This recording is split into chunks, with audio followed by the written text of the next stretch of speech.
My colleague Abhimanyu also spoke to International Solar Alliance Director General Ashish Khanna on India's role and partnership with Africa 50 for solar implementation.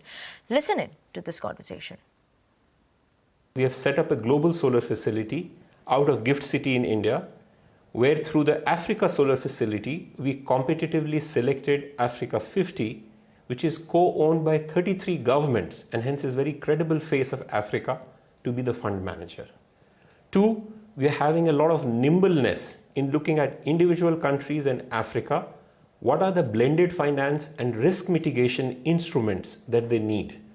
To give you an example, in Nigeria, the Nigeria Sovereign Investment Authority has committed to finance $150 million of their own money in an equity fund based on a first loss of 15 million. So 10% financing from ISA is galvanizing almost 30 times of project finance. That's what I think Africa is really looking for. Force multiplication is something which ISA even earlier has been targeting, and we looked at several of the projects which already have been financed, and many of them are also successfully working. More so in LDCs in places in Africa, there are several places which are solarizing for the first time, and they are the places which already lack grid connectivity. Now, speaking of the road ahead, you recently held a meeting with India's new and renewable energy minister too. What were the key takeaways from that meeting as far as solarizing places in Africa and also subsequently using it as a force multiplier for the entire ecosystem? So we had a standing committee that is chaired by Honorable Minister of New and Renewable Energy, Mr. Prahlad Joshi. The co-chair is France. And we also have vice presidents for 4 regions. There were about 10 countries. But more importantly, as you know, ISA now has 124 countries as its members, one of the largest global South-led multilateral institutions. So the big message from yesterday's standing committee was an overwhelming support on how ISA is supporting our countries and how we can accelerate.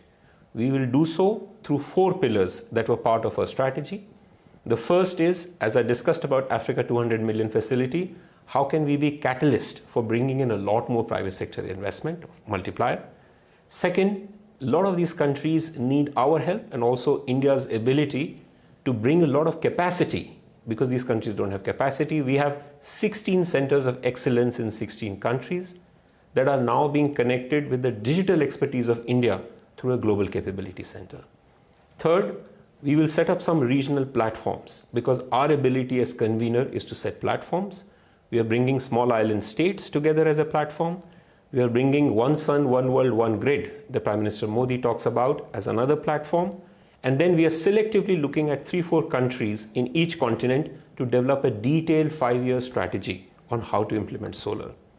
And finally, countries are asking us how to look at technologies and what kind of technology prioritization, manufacturing should be done. So we are opening up a new vertical on technology prioritization and technology roadmap.